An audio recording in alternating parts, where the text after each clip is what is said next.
సరే చూద్దాం ఇక్కడ ఒకసారి మన భారతదేశ చరిత్రలోనే ఒక ఇంపార్టెంట్ లెసన్ ఇది. అసలు చరిత్ర భారతదేశ చరిత్రని 1920 బిఫోర్ ఆర్యుల నుండే తీసుకున్నాం మనం.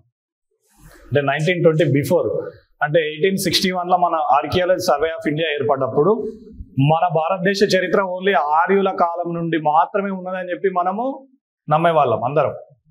సో తర్వాత కాలంలో ఏమైంది, అసలు ఆర్యులు కాదు, అంతకన్నా ముందు కూడా భారతదేశంలో ఒక నాగరికత వెలసింది అని చెప్పి మనం గుర్తించడం జరిగింది. అందుకనే సో మళ్ళీ ఒక 2000 సంవత్సరాల చరిత్రని మళ్ళీ మనము యాడ్ చేసుకోవడం జరిగింది. సో ఎందుకంటే ఈ సింధు నాగరికత అనేది దీనిపైన మీకు ఒక పూర్తి అవగాహన రాకపోతే అసలు ఎట్లా స్టార్ట్ అయింది, అసలు మన భారతదేశంలో నాగరికత ఏ విధంగా స్టార్ట్ అయింది అనేది మనం తెలుసుకోవడం చాలా ముఖ్యం. ప్రతి ఎగ్జామ్లో మినిమం 3 క్వశ్చన్స్ వస్తూ ఉంటాయి, 2 నుంచి 3 క్వశ్చన్స్ వస్తూ ఉంటాయి ప్రతి ఎగ్జామ్. మరి ఈ చాప్టర్ని ఏ విధంగా చదవాలి, చాలా పెద్ద చాప్టర్, చాలా కాన్సెప్ట్స్ ఉంటాయి, చిన్న చిన్ననే ఉంటాయి కానీ చాలా కాన్సెప్ట్స్ ఉంటాయి. వాటిని గుర్తుపెట్టుకోవడం ఏ విధంగా, దాన్ని నేను మొత్తం ఏం చేసిన అంటే ఒక చిన్నగా దానికి ఒక మైండ్ మ్యాప్ మీకు ఉండే విధంగా దాన్ని మొత్తం డివైడ్ చేస్తూ చిన్న చిన్న పార్ట్స్గా డివైడ్ చేస్తూ మొత్తం దాన్ని ఒక 10 కాంపోనెంట్స్గా తీసిన. ఓకేనా, 10 కాంపోనెంట్స్గా 9 కాంపోనెంట్స్ అంటే 9 మళ్ళీ దాంట్లో చిన్న చిన్న సబ్ డివిజన్స్ కలిపి మొత్తం ఒక 30 కాన్సెప్ట్స్ వస్తాయి. అంటే 30 ఏరియాస్ నుంచి మినిమం ఒక 25 నుంచి 30 ఏరియాస్ నుంచి ఈ చాప్టర్ని మనం చూస్తే మీరు ఈజీగా క్వశ్చన్ చేయడానికి అవకాశం ఉంటుంది. సో మామూలుగా మీరు చదివే విధానం ఏ విధంగా ఉందంటే ఆ ఫస్ట్ టు లాస్ట్ వరకు కంప్లీట్గా మ్యాచ్ చేస్తూ మెర్జ్ చేస్తూ చదువుతా ఉన్నారు. దానివల్ల మీరు ఆన్సర్ చేయలేరు, ఎక్కువ రోజులు ఆ సబ్జెక్ట్ కూడా గుర్తుండదు. అందుకోసమనే దాన్ని కంప్లీట్గా డివైడ్ చేసేసిన, ఆ చాప్టర్ మొత్తాన్ని కంప్లీట్గా డివైడ్ చేసి సో మీకు ఇక్కడ ఆ 9 మెయిన్ కాంపోనెంట్స్గా డివైడ్ చేసి చూపెట్టిన. ఒకసారి చూడండి, ఇవన్నీ చూడండి, ఒకసారి చదవండి. మీరు ఏదో ఒక ఎగ్జామ్లో ప్రస్తుతం జరుగుతున్న యూపీపీఎస్సీ నుంచి కింది స్థాయి ఎగ్జామ్ల వరకు ప్రతి ఎగ్జామ్లో ఈ బోర్డు పైన చూపెడుతున్న కాంపోనెంట్స్ వెళ్ళి క్వశ్చన్ వచ్చిన ఏరియాస్ అవన్నీ మీకు ముందే చూపెట్టేస్తున్నా. అంటే ఎక్కడ క్వశ్చన్ వస్తుంది, ఎక్కడ మనం ఏ విధంగా దాన్ని ఫోకస్ చేయాలి అంటే ఈ విధంగా మనం చదువుకొని పోతే వచ్చే క్వశ్చన్ని మనం ఈజీగా కన్ఫ్యూజ్ కాకుండా ఆన్సర్ చేయడానికి ఉంటుంది. అక్కడికి వెళ్ళి ఆ లిపి ఏ విధంగా ఉంటుంది, వీళ్ళు ఆరాధించే దైవం ఏముంది, మనం అప్పుడే అక్కడ కన్ఫ్యూజన్ ఉండదు. ఇక్కడ నేర్చుకొని పోతే ప్రతిదాన్ని వాళ్ళ హ్యాబీస్ ఏంటి, వాళ్ళ రిలీజియస్ ఏ విధంగా ఉన్నది, అసలు ఆ సింధు ప్రజలకు అన్నోన్ థింగ్స్ ఏమైనా ఉన్నాయా తెలియని, మనం ముందే వాటిని అన్ని ఫైండ్ అవుట్ చేసుకొని పోవాలి. సో ఈ విధంగా చదివితే ప్రతి క్వశ్చన్ని మనం ఆన్సర్ చేయడానికి ఉంటుంది. ఓకేనా, సో ఇట్లా దీన్ని మనం ఈ విధంగా చూద్దాం. ఒకసారి చూడండి, సింధు నాగరికత కాలం నాటి ప్రాథమిక సమాచారం, basic information, Indus valley civilisation యొక్క బేసిక్ ఇన్ఫర్మేషన్ ఏంటి, అసలు దీనిపైన ఎవరు రీసెర్చ్ చేసిరు, సార్ రీసెర్చ్ చేసిన వాళ్ళ నేమ్స్ ఉన్నాయా, ఎప్పుడు చేసిరు, ఏ విధంగా దీన్ని మనం ఫైండ్ అవుట్ చేస్తూ వచ్చినాం. ఈ కంప్లీట్ గా బేసిక్ ఇన్ఫర్మేషన్ మొత్తం దీంట్లో చూద్దాం. నెక్స్ట్, ఈ సింధు నాగరికతకు ఇంకా డిఫరెంట్ టైప్స్ ఆఫ్ నేమ్స్ ఏమైనా ఉన్నాయా, వేరియస్ నేమ్స్ ఏమైనా ఉన్నాయా. ఓకేనా, అంటే వివిధ పేర్లతో పిలుస్తాం దీన్ని. అసలు ఎలాంటి పేర్లతో పిలుస్తున్నాం చూద్దాం. నెక్స్ట్, సింధు నాగరికత సమాంతరంగా అంటే కాంటెంపరీగా ఈ సివిలైజేషన్ తోని ప్రపంచంలో ఎక్కడైనా ఉన్నాయా సివిలైజేషన్స్, అసలు అవేవి ఎక్కడ ఉన్నాయి ఉంటే అవి ఏ రివర్స్ బ్యాంక్స్ ఆఫ్ ఏ రివర్ దగ్గర ఎస్టాబ్లిష్ అయ్యాయి అది కూడా చూసుకుందాం. నెక్స్ట్, సింధు నాగరికత విస్తరించిన ప్రదేశాలు మరియు వాటి యొక్క సరిహద్దులు, అంటే అది విస్తరించిన ఏరియా మరియు దాని ఎక్స్టెంట్ మరియు దాని బౌండరీస్ ఏ విధంగా ఉన్నాయి అసలు భారతదేశంలో, మన భారతదేశంలో ఉన్నాయా, వివిధ దేశాలలో కూడా విస్తరించి ఉన్నాయా. నెక్స్ట్, ఇక్కడ నుంచి క్వశ్చన్ వస్తూ ఉంటుంది. నెక్స్ట్, సో సింధు నాగరికతలో ముఖ్యమైన ప్రదేశాలు, ఇంపార్టెంట్ ప్లేసెస్, అంటే భారతదేశంలో ఇంపార్టెంట్ ప్లేసెస్ని మనం ఫైండ్ అవుట్ చేసినాం. ఆ ప్లేసెస్లో మనకి ఏం లభించినాయి, అసలు ఎలాంటి థింగ్స్ లభించినాయి, ఎలాంటి అవశేషాలు లభించినాయి, వాటన్నిటిని అక్కడ చూసుకుంటాం. నెక్స్ట్, సో సింధు నాగరికత యొక్క ఎకనామికల్ సిస్టమ్ ఏ విధంగా ఉంది. ఆ ఎకనామికల్ సిస్టమ్ అంటే is nothing but agriculture and crops and industries. ప్రతిదాన్ని మనం ఎక్స్ప్లెయిన్ చేసుకోగలగాలి, అప్పుడే మనకు దానిపైన పూర్తి నాలెడ్జ్ వస్తుంది. నెక్స్ట్, సింధు నాగరికత కాలంలో వ్యాపారం, ట్రేడింగ్ సిస్టమ్ అనేది ఏమున్నది. మళ్ళీ ట్రేడింగ్ని మనము ఇండిజినియస్ అంటే ఇంటర్నల్ గా ట్రేడింగ్ ఏ విధంగా ఉంది. నెక్స్ట్, దాని ఫారెన్, నెక్స్ట్ అంటే ఇంటర్నేషనల్ ట్రేడింగ్ ఏముంది. మళ్ళీ ఇంటర్నేషనల్ ట్రేడింగ్ చేయాలి అంటే సో అక్కడ ఇంపోర్ట్స్ ఉంటాయి, ఎక్స్పోర్ట్స్ ఉంటాయి. మరి ఇంపోర్ట్స్ ఎక్స్పోర్ట్ చేయాలి అంటే మనకి ఏం కావాలి, పోర్ట్స్ కావాలి. ఆ పోర్ట్స్ ఏమున్నాయి, ఎక్కడెక్కడ ఏ పోర్ట్స్ ఉన్నాయి. నెక్స్ట్, మరి ఇంపోర్ట్ ఎక్స్పోర్ట్ చేయాలి అంటే మనకేం కావాలి, కరెన్సీ కావాలి కదా. మరి అలా కాలంలో కరెన్సీ ఉందా లేదా, అసలు కరెన్సీ ఉంటే ఆ కులమాల మెజర్మెంట్స్ ఏంటి, అవన్నీ చూసుకోవాలి. అంటే ఈ విధంగా మనకు బ్రెయిన్ మ్యాపింగ్ ఉంటే ఫస్ట్ ఈజీగా మనం ఆన్సర్ చేయడానికి ఎక్కువ అవకాశాలు. నెక్స్ట్ సింధు కాలం నాటి సోషల్ స్ట్రక్చర్, సోషల్ కండిషన్స్ ఏ విధంగా ఉంది, సామాజిక వ్యవస్థ అంటాం కదా. సో ఆ సామాజిక వ్యవస్థలనే మళ్ళీ సబ్ కాంపోనెంట్స్ ఏమొస్తుంది, సమాజం ఏమొస్తుంది, సమాజం సొసైటీ ఏ విధంగా ఉంది, అసలు ప్రజలు ఏ విధంగా ఉన్నారు, ఎలాంటి గ్రూప్ ఆఫ్ పీపుల్ ఉన్నారు అక్కడ, సమూహాలు ఏ విధంగా. నెక్స్ట్ రిలీజియస్ మత పరిస్థితులు ఏ విధంగా ఉన్నాయి. నెక్స్ట్ వాళ్ళ యొక్క లిటరేచర్, లిపి, లాంగ్వేజ్ అనేది ఏముంది, అసలు లిటరేచర్ ఉన్నదా, ఆ లిపి ఉంటే ఏ విధంగా మనకు లభించింది. నెక్స్ట్ ప్రజల యొక్క హ్యాబిట్స్, వినోదాలు ఏ విధంగా ఉన్నాయి, అసలు ప్రజలు ఉన్నారు కదా వాళ్ళకి హ్యాబీస్ ఏమున్నాయి, వాళ్ళ పండగలు ఏమున్నాయి, ఆహార అలవాట్లు ఏమున్నాయి, ఇవన్నీ చూసుకోవాలి. నెక్స్ట్ సింధు ప్రజలకు తెలియని అన్నోన్ థింగ్స్ ఏమన్నా ఉన్నాయా, అసలు ఇంత ఉన్నాయి ఈ పట్టణ నాగరికతకు తెలియని ఏమన్నాయా ప్రజలకు. నెక్స్ట్ సింధు నాగరికత ప్రజల యొక్క నైపుణ్యత, వాళ్ళకున్న స్కిల్డ్ అంటే ఏమన్నా డిఫరెంట్ టైప్ ఆఫ్ స్కిల్డ్ ఉన్నదా, ఆ స్కిల్ ఉంటే ఎలాంటి స్కిల్డ్ ఉన్నది, ఆ సొసైటీలో దాన్ని ఏ విధంగా వాళ్ళు ఇంప్లిమెంటేషన్ చేసి. నెక్స్ట్ సో చివరగా సింధు నాగరికత యొక్క ఫాల్ అంటే ఏ విధంగా ఇది డిక్లైన్ అయింది, చివరగా ఇదే విధంగా డిక్లేర్ అయింది. ఈ ఆస్పెక్ట్స్ మీకు బ్రెయిన్లో ఉంటే ఏ క్వశ్చన్ వచ్చినా ఈజీగా మీరు ఆ మైండ్ అక్కడికి వెళ్ళి ఈజీగా ఆన్సర్ చేయడానికి అవకాశం ఉంటుంది. ఇది మీరు చదవాల్సింది. ఇది ఎందుకు మనం డిజైన్ చేసినాం అనేది చాప్టర్ మొత్తం అయిన తర్వాత మీకు అర్థమవుతుంది. ఓకే ఈ విధంగా డిజైన్ చేయడం వల్ల ఎక్కువ రోజులు గుర్తున్నదా లేదా, అసలు ఉంటుందా అనేది మీకు అర్థమవుతుంది. ఓకేనా. సో ఇప్పుడు మనము స్టార్ట్ చేద్దాం మన యొక్క క్లాస్. సింధు నాగరికత. సో ప్రాథమిక సమాచారం అంటే basic information about this Indus valley civilisation అంటాం మనం ఇంగ్లీష్లో. మరి ఏంటి అసలు బేసిక్ ఏంటిది? సో బేసిక్ ఇన్ఫర్మేషన్ ఏంటి అంటే ఎప్పుడైనా గుర్తుపెట్టుకోండి, సో భారతదేశ చరిత్ర మనం చదువుతున్నప్పుడు ఆ చాప్టర్ యొక్క ఇన్ఫర్మేషన్, బేసిక్ ఇన్ఫర్మేషన్ పూర్తి స్థాయిలో మన దగ్గర ఉండాలి. ఫండమెంటల్ అంటాం మనం ఇల్లు కడుతున్నప్పుడు ఆ బేస్మెంట్ పునాదులు వేస్తాం కదా పిల్లర్లు తీసి, అదే అన్నట్టు ఫౌండేషన్ అంటాం కదా మనం. అంటే ఎన్ని ఫ్లోర్లు వేయాలన్నా ఫౌండేషన్ అనేది బలంగా ఉండాలి. ఇక్కడ కూడా హిస్టరీలో మళ్ళీ చెప్తున్నా పదే పదే, మీరు హిస్టరీ బాగా రావాలి, హిస్టరీలో క్వశ్చన్స్ ఆన్సర్స్ ఈజీగా చెయ్యాలి అంటే ఆ బేసిక్స్ అనేవి బాగా ఉండాలి. అది ఏ చాప్టర్ అయినా ఏ టాపిక్ అయినా, మౌర్యులు తీసుకున్నా, గుప్తులు తీసుకున్నా, మొఘళ్ళు తీసుకున్నా, ఢిల్లీ సుల్తాన్ తీసుకున్నా, కాకతీయులు తీసుకున్నా, ఎనీ చాప్టర్ దానికి సంబంధించిన ఫండమెంటల్స్ బాగుంటేనే మీరు ఆన్సర్స్ చేయగలుగుతారు. ఓకేనా. సో ఏ విధంగా చూద్దాం మరి ఒకసారి. ఒక చాప్టర్లకు వెళ్ళినప్పుడు మీకు అర్థమవుతుంది. సో ఈ సింధు నాగరికతల మనకు వచ్చే క్వశ్చన్స్ మనం 3గా డివైడ్ చేసుకున్నప్పుడు ఆ క్వశ్చన్ ఏరియా కూడా ఏ విధంగా వస్తుంది చూద్దాం. ఒక క్వశ్చన్ అనేది ఎక్కడి నుంచి వస్తుంది అంటే బేసిక్ ఇన్ఫర్మేషన్లకెళ్ళే వస్తుంది. బేసిక్ ఇన్ఫర్మేషన్లు ఏమొస్తాయి? సింధు నాగరికతకు ఉన్న పేర్లు ఏంటి, దాని బౌండరీస్ ఏంటి, దానికి ప్యారలల్ కాంటెంపరీ ఉన్న సివిలైజేషన్స్ ఏమన్నా ఉన్నాయా. సో బేసిక్ ఇదంతా కూడా బేసిక్ ఇన్ఫర్మేషన్. దీనిలోకి ఒక క్వశ్చన్ రావడానికి అవకాశం ఉంటుంది. నెక్స్ట్ రెండవ క్వశ్చన్, ఇంపార్టెంట్ ప్లేసెస్ అన్నాయి కదా. ఇంపార్టెంట్ ప్లేసెస్ సుమారుగా ఒక 20 ప్లేసెస్ ఉంటాయి. ఈ 20 ప్లేసెస్లో ఎగ్జాబిషన్స్ జరిగినాయి, తవ్వకాలు జరిగినాయి.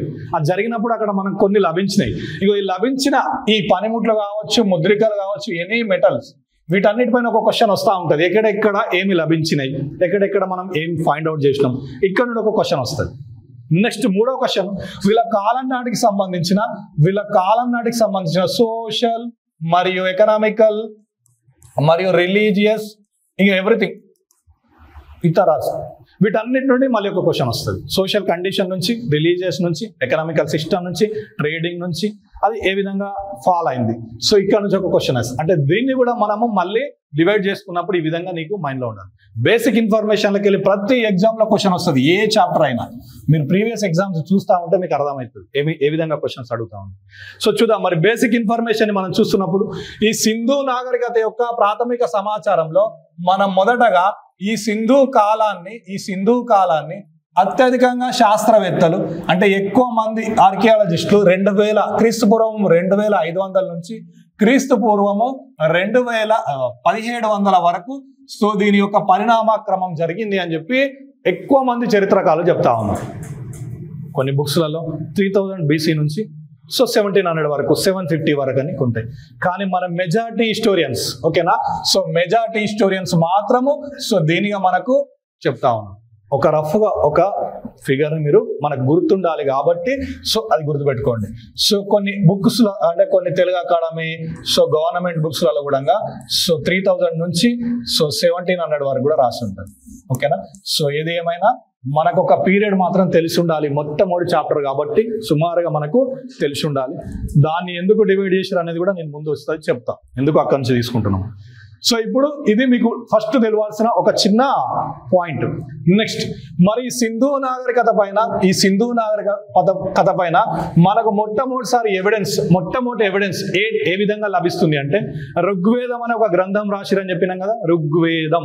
సో ఎప్పుడు రాయబడ్డది? సుమారుగా 1500 BC నుంచి 1000 BC మధ్యలో రాయబడ్డది ఋగ్వేదం. ఈ ఋగ్వేదంలో ఎన్ని మండలాలు ఉంటాయి? వెరీ గుడ్, 10 మండలాలు ఉంటాయి. ఓకేనా? అది వచ్చినప్పుడు ఆ 10 మండలాల గురించి, అసలు ఒక్కొక్క మండలంలో ఏమున్నది ప్రతిదీ డీటెయిల్డ్గా చెప్పుకుందాం. ఓకేనా? సో ఈ 10 మండలాలు ఉన్న ఈ ఋగ్వేదంలో, సో దీంట్లో 6వ మండలంలో ఈ సింధు నాగరికతను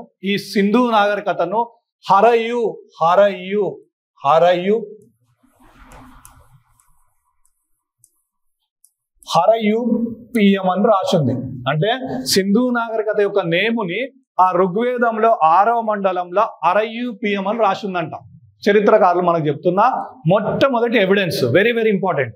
నెక్స్ట్, సో తర్వాత సెకండ్ ఎవిడెన్స్. సో ఒక ఆయన పేరు చార్లెస్ ముస్సోన్ లేదా మస్సోన్, తెలుగులో ప్రొనౌన్సియేషన్ కొంచెం డిఫరెన్స్ ఉంటుంది. ఏది ఏమైనా చూస్తూ ఆన్సర్ చేయాలి కొన్ని పేర్ల దగ్గర.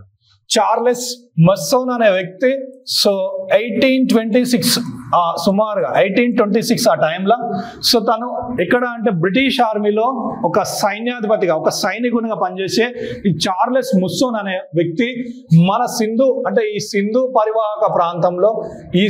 నది పరివాహక ప్రాంతంలో విధులు నిర్వహిస్తున్నప్పుడు తనకేంది కొన్ని మెటల్స్, కొన్ని ఆనవాళ్ళు, మట్టి పాత్రలు, ఓకేనా, కొన్ని ముద్రికలు లాంటి సంబంధించిన అవశేషాలు తను గుర్తించడం జరిగింది. ఎవరు? ముస్సోన్. ఈ ముస్సోన్ వచ్చి ఏం చేసిండు? గవర్నర్ జనరల్కి చెప్పిండు, సో ఇట్లా ఉన్నది అంటే అప్పుడు కూడా వాళ్ళు దానిపైన సో ఎలాంటి రీసెర్చ్ కానీ ఏం స్టార్ట్ చేయాలి అంటే సో చెప్పిన వ్యక్తులలో సెకండ్ ఎవిడెన్స్, ఇదంతా బేసిక్స్లో చూసుకోవాల్సినప్పుడు. నెక్స్ట్, సో ఇంకా ఇతని యొక్క తర్వాత అక్కడ విధులు నిర్వహిస్తున్న బర్న్ అలెగ్జాండర్ బర్న్ అంటాం. సో ఇతడు కూడా ఈ సింధు ప్రాంతంలో, ఇతడు కూడా సేమ్ 1836 ఆ టైంలో, సో ఇతడు కూడా సింధు ప్రాంతంలో లెఫ్టినెంట్ గవర్నర్ గా పనిచేస్తూ ఉంటాడు. ఇతడు కూడా సింధు కాలం నాటికి సంబంధించిన కొన్ని అవశేషాలను గుర్తించి బ్రిటిష్ ప్రభుత్వానికి చెప్పడం, కానీ బ్రిటిష్ ప్రభుత్వం అప్పటికి కూడా స్పందించకపోవడం. ఓకేనా? సో ఇవి అంటే మనకు తెలవాల్సిన మొట్టమొదటి బేసిక్ పాయింట్స్. చదవకుండా మనం ఎగ్జామ్కి ఎట్టి పరిస్థితిలో వెళ్ళొద్దు. నెక్స్ట్, సో ఇవి కంప్లీట్ అయినాక మళ్ళీ కొన్ని సంవత్సరాల తర్వాత, సుమారుగా ఒక 100 years తర్వాత చూడండి. సో 100 years తర్వాత 19th దశకంలో 19వ శతాబ్దంలో బ్రిటిష్ వాళ్ళు వాయువ్య ప్రాంతంలో రైల్వే లైన్ల యొక్క నిర్మాణం కోసము చర్యలు చేపడతారు బ్రిటిష్ వాళ్ళు 1920 ఆ టైంలో. ఓకేనా? ఎగ్జాక్ట్గా చూసుకున్నప్పుడు అందుకే మనం 19వ శతాబ్దం. ఈ వాయువ్య ప్రాంతంలో రైల్వే లైన్ల నిర్మాణం జరుగుతూ ఉంటుంది భారతదేశంలో. ఎందుకు రైల్వే లైన్ల నిర్మాణం చేస్తూ ఉన్నారు బ్రిటిష్ వాళ్ళు భారతదేశంలో? వెరీ గుడ్, ట్రాన్స్పోర్టేషన్ సిస్టాన్ని స్పీడ్గా చేయడం కోసం. నెక్స్ట్, ఇంకా మన దగ్గర ఉన్న ముడి సరుకును ఎక్కడికి పంపించాలి? వెరీ గుడ్, ఎక్కడికి పంపించాలి? ఇంగ్లాండ్కి పంపించాలి. ఇండస్ట్రియల్ రెవల్యూషన్ వస్తాయి కదా, అక్కడ మన ముడి సరుకు అంతా అక్కడికి వెళ్తే వాళ్ళు పరిశ్రమలు డెవలప్ చేసుకొని అక్కడ తయారైన మెటీరియల్ మళ్ళీ ఎక్కడికి డంపు తీసుకురావాలి? ఇండియాకి తీసుకొచ్చి ఇక్కడ అమ్మేసి ఇక్కడ ఉన్న డబ్బును మళ్ళీ ఎక్కడ తీసుకెళ్ళాలి? ఇది ప్రాసెస్. బ్రెయిన్ థియరీ వస్తుంది కదా మనకు. సో ఇది మనం వాయువ్య ప్రాంతంలో, అంటే ఈ వాయువ్య ప్రాంతంలో సో నాణ్యమైన ముడి ఖనిజాలు, మరియు మనం అది అంటాం కదా పాలల్లో వేసుకొని తాగుతారు చూడండి, అదేమంటారు, రెడ్ కలర్లో ఉంటుంది, సాఫ్రాన్ ఫ్లవర్స్ కి సంబంధించినవి. ఓకేనా? ఇవన్నీ కూడా ఎక్కువగా ఇక్కడ లభిస్తూ ఉంటాయి.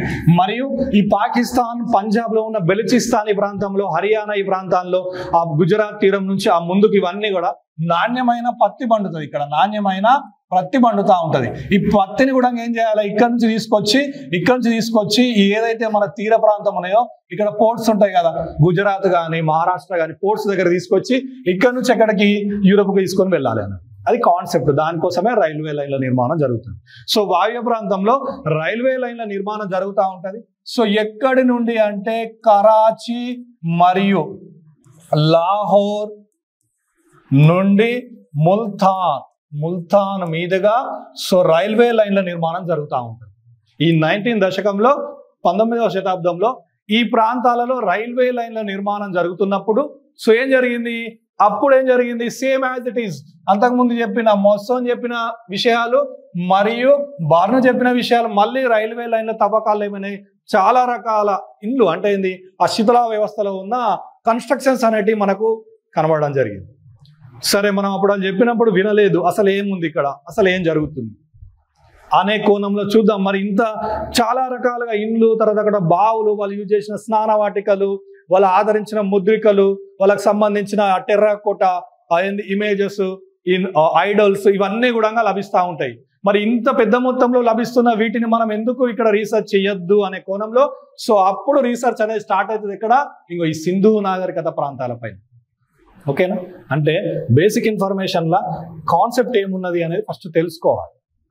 ఓకేనా, కొంచెం బేసిక్స్ మనకు ఉంటే బలంగా ఈజీగా మనం ఆన్సర్ చేయడానికి అవకాశం ఉంటుంది. సో ఇప్పుడు ఈ రైల్వే లైన్ల నిర్మాణం జరుగుతున్నప్పుడు సో అక్కడ అవశేషాలు లభించడం వల్ల ఇక కంపల్సరీ ఎట్టి పరిస్థితుల్లో ఇక్కడ ఎగ్జామినేషన్ చేయాలి, కొన్ని టీమ్స్ తయారు చేయాలి, వీళ్ళందరినీ మనం అక్కడికి పంపించాలి అనే కోణంలో ఏం జరిగింది ఇక్కడ సో రీసెర్చ్ అనేది స్టార్ట్ కాబోతుంది.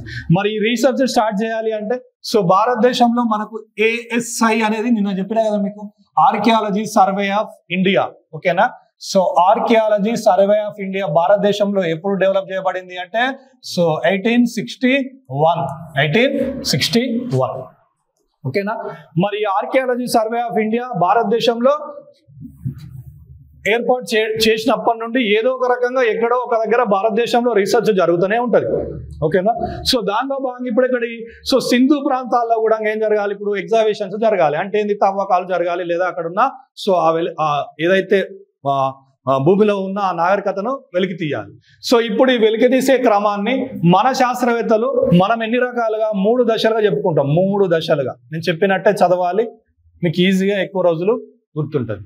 సో ఇప్పుడు ఈ వెలికి తీసే బాధ్యతని మనము 3 రకాలుగా అంటే 3 రకాలుగా మనం డివైడ్ చేసుకున్నప్పుడు 1820 నుంచి ఓకేనా, సో 1802 నుంచి 1920 మొదటి దశ, నెక్స్ట్ 1920 నుంచి 1944, నెక్స్ట్ 1944 నుండి ప్రజెంట్ సిచ్యువేషన్ ఇప్పటి వరకు కూడా ఇంకా ఎగ్జామినేషన్స్ జరుగుతూనే ఉన్నాయి, తవ్వకాలు జరుగుతూనే ఉన్నాయి. సో ఇప్పుడు ఈ తవ్వకాల బాధ్యతని లేదా ఈ తవ్వకాల కాలాన్ని మనము 3 భాగాలుగా డివైడ్ చేసుకున్నప్పుడు 1802 ఎందుకు 1802 అంటే అప్పుడే ఇక్కడ సింధు నాగరికత ఉన్నది అని చెప్పి చాలా మంది చెప్పారు, కానీ ఎవరు పట్టించుకోలే. తర్వాత కాలంలో 1826లో చెప్పారు, పట్టించుకోలే. బార్ను చెప్పిండు, పట్టించుకోలే. కానీ ఎప్పుడు దాన్ని మనం వెలికి తీయాల్సి వస్తుంది 1900లో. సో మనకు ASI ఎప్పుడు ఏర్పడ్డా అని చెప్పినాము 1861లో. ఓకేనా, మరి ఆ ASI ఏర్పడ్డప్పుడు ఈ పీరియడ్ ని మనం తీసుకుంటున్నప్పుడు ఇక్కడ ఉన్న మేజర్ పర్సన్స్ ఎవరెవరు ఉన్నారు వాళ్ళపైన క్వశ్చన్స్ ఏ విధంగా వచ్చే అవకాశాలు ఉన్నాయి. సో ఈ 1802 నుంచి 1920 వరకు సో ఎగ్జామినేషన్ చేసే క్రమంలో భారతదేశంలో ఇది ఏర్పడ్డ తర్వాత మొట్టమొదటి మొట్టమొదటి ASIని మనం ఎవరు తీసుకుంటాం, అలెగ్జాండర్ కన్నింగ్ హోమ్. మొట్టమొదటి ఆర్కియాలజీ సర్వే ఆఫ్ ఇండియా యొక్క డైరెక్టర్ జనరల్ ఎవరని చెప్పుకుంటామో అలెగ్జాండర్ కన్నింగ్ హోమ్ అని గుర్తుపెట్టుకోవాలి, వెరీ వెరీ ఇంపార్టెంట్. నెక్స్ట్ ఈ 1920 బిఫోర్ ఈ సింధు నాగరికత గురించి మనకు విషయాలు చెప్పిన 2 వ్యక్తులు ఎవరని చెప్పుకున్నాం ఆల్రెడీ. ఒక ఆయన పేరు మొస్సోన్ అని చెప్పుకోవాలి, ఒక ఆయన పేరు మొస్సోన్. నెక్స్ట్ రెండవ పర్సన్ పేరు ఏం పేరు, Alexander born. Very very important, గుర్తుపెట్టుకోవాలి. క్వశ్చన్స్ ఇట్లనే అడుగుతాడు, నేను చెప్పినట్టే అడుగుతాడు మిమ్మల్ని. జాగ్రత్తగా బోర్డు వైపు చూడండి.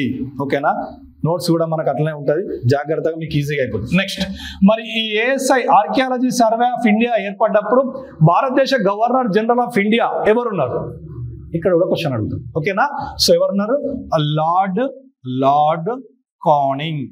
ఏం పేరు ఆయన పేరు, లార్డ్ కానింగ్. ఓకేనా. అంటే మనకు ఈ 1802 నుంచి 1920 వరకు జరిగిన సో దీనిపైన ఈ రీసెర్చ్ పైన లేదా ఈ విషయాలన్నిటిపైన సో మేజర్ మనకు పర్సన్స్ ఎవరు ఉన్నారా, క్వశ్చన్స్ ఏమైనా అడగడానికి అవకాశం ఉంటుందంటే ఇవి గుర్తుపెట్టుకోవాలి. ఓకేనా.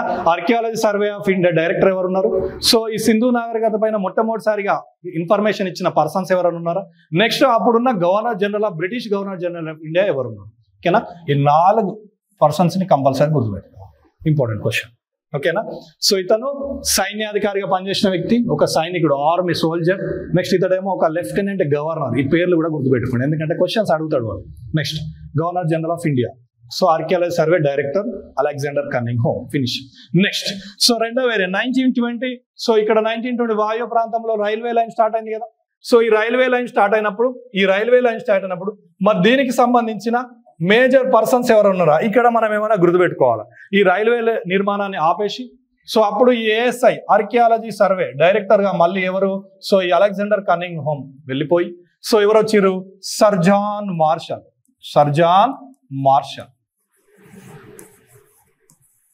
మనం అందరం ఇక్కడ నుంచి అవుతా ఉంటాం, ఇవి గుర్తుపెట్టుకోం సరిగా. ఓకేనా. Archaeology survey director of general ఎవరు వచ్చారు, సర్ జాన్ మార్షల్ వచ్చిండు. ఇప్పుడు ఏం చేస్తాడు, ఓకే ఇది ఇక్కడ ఏదో ఒక నాగరికత వెలిసింది, మనం ఎట్టి పరిస్థితుల్లో ఇక్కడ ఎగ్జామినేషన్ చేసి భారతదేశానికి ఇక్కడ ఏం జరిగిందో ఇక్కడ ఉన్న ప్రజలందరికీ తెలియజేయాలి అని చెప్పి సో ఇతడు ఏం చేసిండు, ఇతని యొక్క ఫ్రెండ్ తోని చర్చించిండు. ఆయన పేరే దయారాం సహానీ. ఏం పేరు ఆయన పేరు, దయారాం సహానీ. ఇంకొక మేజర్ పర్సన్ గుర్తుపెట్టుకోవాలి, దయారాం సహానీ. నెక్స్ట్ సో ఇప్పుడు ఈ యొక్క భారతదేశాన్ని పరిపాలిస్తున్న British governor general lord Curzon. ఏం పేరు ఆయన పేరు, లార్డ్ కర్జన్. ఓకేనా. సో ఈ పీరియడ్ వచ్చేసరికి అంటే ఇక్కడ తవ్వకాలు జరుగుతున్నప్పుడు అంటే సో రైల్వే లైన్ల నిర్మాణం జరిగినప్పుడు ఎగ్జామినేషన్ చేసేటప్పుడు భారతదేశాన్ని పరిపాలిస్తున్న బ్రిటిష్ గవర్నర్ జనరల్ ఎవరు అంటే లార్డ్ కర్జన్. అప్పుడు ఏఎస్ఐ డైరెక్టర్ జనరల్ ఎవరు అంటే సర్ జాన్ మార్షల్. అక్కడ కీలక పాత్ర పోషించిన వ్యక్తి ఎవరున్నారు అంటే దయారాం సహానీ. ఏ విధంగా క్వశ్చన్ అడిగినా ఆన్సర్ చేయగలగాలి, మిస్ కావద్దు ఒక్క క్వశ్చన్. ఓకేనా. అంటే ఈ బేసిక్ ఫండమెంటల్స్ అన్ని మన బ్రెయిన్ లో ఉంటే నెక్స్ట్ టాపిక్స్ అన్ని మనం ఈజీగా చేయొచ్చు. నెక్స్ట్ ప్రస్తుతం సో ఇప్పటి వరకు వీళ్ళందరూ ఏంటంటే వీళ్ళకున్న ఆ కాలంలో టెక్నాలజీ ఆధారంగా ఎగ్జామినేషన్ చేసిరు, బాగానే ఉన్నది. ఓకేనా. సో మన 1944 నుంచి సో దీనిపైన ఒక సమగ్రమైన ఎగ్జామినేషన్ చేస్తున్న వ్యక్తి ఎవరు అంటే అతని పేరు Martin wheeler. Very very important, ఈ పర్సన్ గురించి గుర్తుపెట్టుకోవాలి.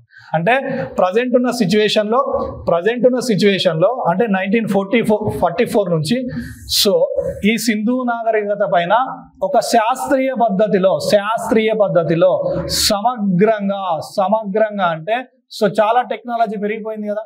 ఒకప్పుడు మనము సో కార్బన్ డేటింగ్ పద్ధతి, రేడియో కార్బన్ పద్ధతి యూజ్ చేసినాం. ఇప్పుడు ఏ టెక్నాలజీ యూజ్ చేస్తున్నాం, దొంతర్లు అనే ఒక కాన్సెప్ట్ వచ్చింది, దాన్ని యూజ్ చేస్తున్నాం. అంటే శాస్త్రీయ పద్ధతిలో సమగ్రంగా సింధు నాగరికత పైన అధ్యయనం చేసిన వ్యక్తి ఎవరు అని క్వశ్చన్ అడిగినప్పుడు ఎవరిని ఆన్సర్ పెట్టాలి, మార్టిన్ వీలర్ ఆన్సర్ పెట్టాలి, చూసి ఆన్సర్ చేయాలి. ఇప్పుడు మనం ఈ మిస్టేక్ చేసేటి ఇవే. సింధు నాగరికత పైన సో ఏంది అంటే తవ్వకాలు జరిపేటప్పుడు సో దానిపైన రీసెర్చ్ చేసిన వ్యక్తి ఎవరని అడిగినప్పుడు మీరు ఏం చేస్తారు, మనకు తెలిసిన ఆన్సర్ ఇది పెట్టేసి వస్తాం, అందరు పెట్టేది అదే ఆన్సర్. కానీ కాదు, సింధు నాగరికత పైన పూర్తి స్థాయిలో శాస్త్రీయ పద్ధతిలో సమగ్రంగా అధ్యయనం చేసిన వ్యక్తి ఎవరు అంటే ఇంకో మార్టిన్ వీలర్ అనేది గుర్తుపెట్టుకోవాలి. మీరు ఆన్సర్ పెట్టి వచ్చినాక నేను మిస్టేక్ చేసిన, ఈజీ క్వశ్చన్ తప్పెట్టినా అంటే క్వశ్చన్ని బాగా చదవాలి. అందుకే నేర్చుకునేటప్పుడే మనం బాగా నేర్చుకోవాలి. ఓకేనా. సో ఈయన మార్టిన్ వీలర్. అంటే సింధు నాగరికత యొక్క తవ్వకాలని మనం ఎన్ని రకాలుగా విభజించుకున్నాము, 3 రకాలుగా విభజించుకున్నాము. ఓకేనా. ఆ 3 రకాలలో సో వాటి టైం పీరియడ్, కాలం, నెక్స్ట్ అక్కడ ఎవరెవరు గ్రేటెస్ట్ పర్సన్స్ ఉన్నారు లేదా ఇంపార్టెంట్ పర్సన్స్ ఉన్నారు, పర్సన్స్ అందరినీ మీకు చూపెట్టిన. ఓకేనా. దాన్ని మొట్టమొదటిగా ఎక్కడ దేంట్లో ఉన్నది, ఎన్నవ మండలంలో ఉన్నది. సో ఇది కూడా గుర్తుపెట్టుకోవాలి, ఇంపార్టెంట్. నెక్స్ట్ దాని యొక్క టైం పీరియడ్, దాని కాలాన్ని కూడా మనము గుర్తుపెట్టుకోవాలి. ఇంకో బేసిక్స్ లో మనం నేర్చుకోవాల్సిన కాన్సెప్ట్ అర్థమైందా. ఇది బేసిక్స్ లేకుండా మనం ముందుకు వెళ్తే నో యూస్. మనం ఏం చేస్తామంటే జస్ట్ ఆ పీరియడ్ గుర్తుపెట్టుకొని ఆ సర్జాన్ మార్షల్ ఒకరిని గుర్తుపెట్టుకొని ఇంకా మనం నచ్చింది చదువుకొని వెళ్తూ ఉంటాం. సో అట్లా చదవద్దు. ఇక బేసిక్స్లో ఇదంతా గుర్తుపెట్టుకోవాలి. నెక్స్ట్ మరి ఇంకా ఈ బేసిక్స్ని మనం కంప్లీట్ చేసే ముందు మరి ఈ ప్రాథమిక సమాచారంలో మనం ఇంకా నేర్చుకోవాల్సింది చూసినప్పుడు ఈ సింధు నాగరికత అనే దాన్ని, సో ఎందుకు మరి దీనికి సింధు నాగరికత అని పేరు పెట్టారంటే ఈ సర్ జాన్ మార్షల్ అనేవాడు దీని యొక్క ఎగ్జాబిషన్స్ అన్ని, దీని యొక్క అంటే సిటీస్ అన్ని మనకు ఏ నది యొక్క ఓకేనా బ్యాంక్స్ ఆఫ్ ఏ రివర్ అంటే సింధు, ఈ సింధు పరివాహక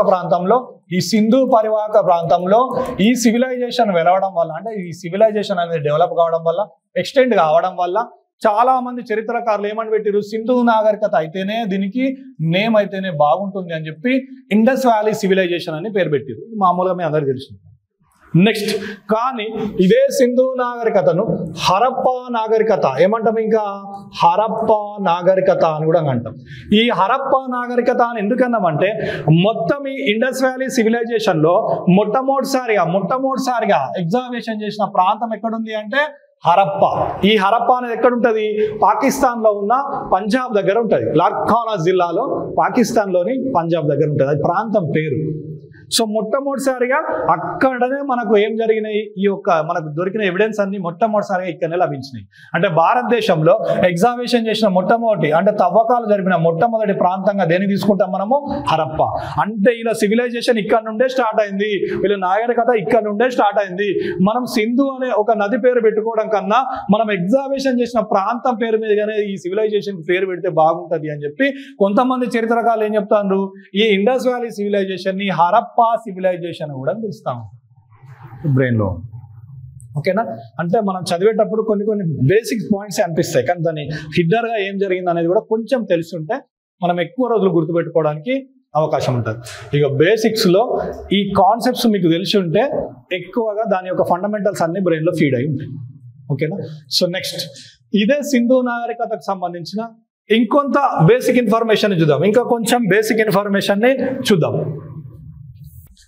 ఇంకా బేసిక్స్ లో మనం ఇంకా చూస్తున్నప్పుడు అసలు ఇంకా బేసిక్స్ లో ఇంకా ఏం నేర్చుకోవాలి, మనం చాప్టర్కి వెళ్ళడం కాదు, చాప్టర్ నేర్చుకోవడం ఎవరైనా నేర్చుకుంటారు, దాని ఫండమెంటల్స్ అన్ని బ్రెయిన్ లో ఫీడ్ చేయాలి ఫస్ట్. చూద్దాం.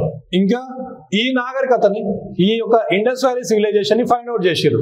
ఈ ఇండస్ వ్యాలీ సివిలైజేషన్ ని ఫైండ్ అవుట్ చేసిన తర్వాత ఆ కాలంలో ఉన్న అది అభివృద్ధి చెందిన అంటే దానిలో జరిగిన అభివృద్ధి వలన అంటే డెవలప్మెంట్ జరుగుతుంది కదా ఆ నాగరికతలో, ఈ డెవలప్మెంట్ జరిగిన విధానం ఆధారంగా అంటే ఈ అభివృద్ధి జరిగిన విధానం ఆధారంగా ఈ ఇండస్ వ్యాలీ సివిలైజేషన్ ఏం చేశారంట, 3 భాగాలుగా డివైడ్ చేశారంట. మళ్ళీ 3 భాగాలుగా డివైడ్ చేశారంట. అంటే అది అభివృద్ధి చెందిన విధానం ఆధారంగా ఓకేనా, ఆ ప్రాసెస్ ఆధారంగా దాన్ని 3 types గా డివైడ్ చేశారంట. సో ఒకటి చూస్తున్నప్పుడు తొలి హరప్ప నాగరికత లేదా సింధు నాగరికత ఏదైనా కావచ్చు. మంచిగా మీరు బోర్డు వైపు చూస్తూ వింటే సరిపోతుంది, మీరు రాయాల్సిన అవసరం లేదు. నోట్స్ కూడా ఏదో ఒక రకంగా ఉంటుంది కాబట్టి బాగా వినడానికి ప్రయత్నం చేయాలి. నేనేం రాస్తున్నా ఎలా చెప్తున్నా.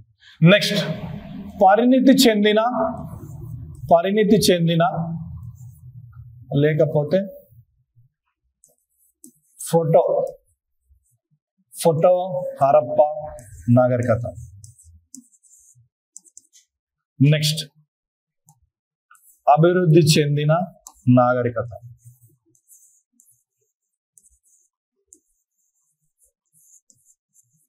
ఇవే క్వశ్చన్స్ అన్ని మనకు నెక్స్ట్ క్వశ్చన్స్ అన్ని నేను చెప్పిన విధంగానే వస్తాయి. ఇవన్నీ కూడా స్టాండర్డ్ అకాడమిక్ బుక్స్ అంటే గవర్నమెంట్ స్పెషలైజ్డ్ యూనివర్సిటీస్ డెవలప్ చేసిన బుక్స్ లోకి వెళ్ళే ఈ డేటాను అంతా మీకు తీసుకొస్తుంది, ఒక 4-5 సోర్సెస్ నుండి మినిమం. ఓకేనా, సో అందుకే మళ్ళీ మీరు ఇంకా కొత్త సోర్స్ ఏమి చూడకుండా చెప్పినవి బాగా వింటూ బాగా ప్రాక్టీస్ చేయడానికి ప్రయత్నం చేయండి. మాక్సిమం ఎగ్జామ్కి సరిపోతుంది. సో తొలి హరప్ప అంటే ఆ సివిలైజేషన్ డెవలప్ అయిన విధానం ఆధారంగా మళ్ళీ చరిత్రకారులు అంటే మన హిస్టోరియన్స్ ఏం చేశారు, దీన్ని 3 types గా డివైడ్ చేశారు. సో చూద్దాం. ఒకటి తొలి హరప్ప. ఈ తొలి హరప్ప ఏం జరిగిందంట, సో కంప్లీట్ గా ఇక్కడున్న కల్చర్ అనేది ఏ విధంగా ఉందట, గ్రామీణ సంస్కృతి అంటే విలేజ్ లెవెల్ బ్యాక్గ్రౌండ్. మన చిన్నప్పుడు మనం ఒక 15-20 years బ్యాక్ మన విలేజెస్ ఏ విధంగా ఉండేవి, అంటే పూర్తి స్థాయిలో విలేజ్ కల్చర్ అనేది ఉంది, అంటే గ్రామీణ కల్చర్ అనేది ఉండేది ఇక్కడ. పూర్తి స్థాయిలో ఎలాంటి ఇన్నోవేషన్స్ ఉండేవి, ఎలాంటి ట్రాన్స్పోర్టేషన్ సిస్టమ్ ఉండదు, ఎలాంటి ఇంటర్నేషనల్ ట్రేడింగ్ ఉండదు, ఎలాంటి కొత్త కొత్త టూల్స్ అనేవి మనం యూజ్ చేయము. గ్రామీణ సంస్కృతి ఉండేదంట ఇక్కడ. తొలి హరప్ప నాగరికత గుర్తుపెట్టుకోవాలి, వెరీ వెరీ ఇంపార్టెంట్. ఓకేనా. మరి ఇక్కడ ఉన్న ఏమైనా ప్రాంతాలు ఉన్నాయంటే ఒకటి కూలి, కెన్వా, ఒకటి జాట్. ఈ పదాలు ఒకసారి రీడింగ్ ఇచ్చి పెట్టుకోండి, పనిచేస్తుంది ఎప్పుడైనా. మాక్సిమం ఇక్కడ వరకు సరిపోతుంది. తొలి హరప్ప సంస్కృతి లేదా ఆ కాలంలో ఏం జరిగిందంటే కంప్లీట్ గా గ్రామీణ కల్చర్ ఉంది అనేది గుర్తుపెట్టుకోండి. సో ఒక పదాలు కూలి, కెట్వా, జాట్ అనే పదాలు గుర్తుపెట్టుకోండి. ఆ కాలంలో ఆ గ్రామీణ కల్చర్ లో ఉన్న చిన్న చిన్న డిఫరెన్సియేషన్స్ అంటే ఇవన్నీ కూలి, కెన్వా అండ్ జాట్ అనేవి ఒకసారి చదివి పెట్టుకోండి. నెక్స్ట్ ప్రోటో హరప్ప అంటే ఏంది? ఈ గ్రామీణ సంస్కృతి నుండి సో ఈ యొక్క ఈ సివిలైజేషన్ ఎక్కడికి మారిందంట?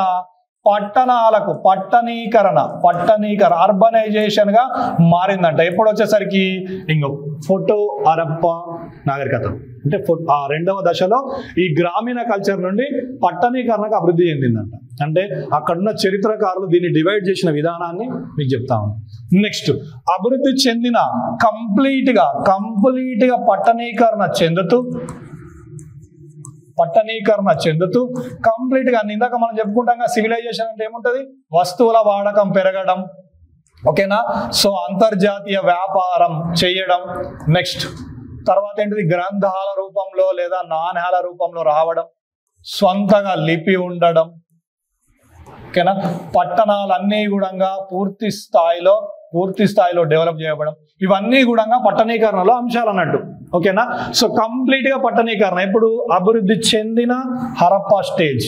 నెక్స్ట్ ఫోటో హరప్పా స్టేజ్ లో గ్రామీణ సంస్కృతి నుంచి పట్టణీకరణ. సో తొలి హరప్పా స్టేజ్ లో కంప్లీట్ గా గ్రామీణ సంస్కృతి. ఇవే మీకు స్టేట్మెంట్ రూపంలో ఇస్తాడు క్వశ్చన్స్. కాబట్టి ఇక్కడ బేసిక్స్ లోనే ఇది ఒకటి గుర్తుపెట్టుకోండి. నెక్స్ట్ ఇంకా కొంతమంది హిస్టోరియన్స్ ఏం చేశారంటే ఈ హరప్పా వెలిసిన నాటి నుండి ఇది ఫాల్ అంటే డిక్లేన్ అంతమయ్యే నాటికి ఈ జరిగిన ఈ మొత్తం ప్రాసెస్ ని మళ్ళీ ఏం చేసిరు?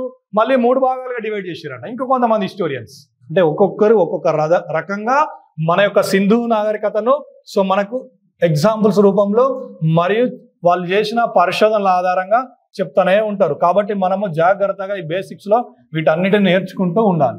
సో చూద్దాం మరి సో మెనీ హిస్టోరియన్స్ వారి యొక్క కాలాన్ని ఆధారంగా, వాళ్ళ యొక్క కాలం ఆధారంగా టైం పీరియడ్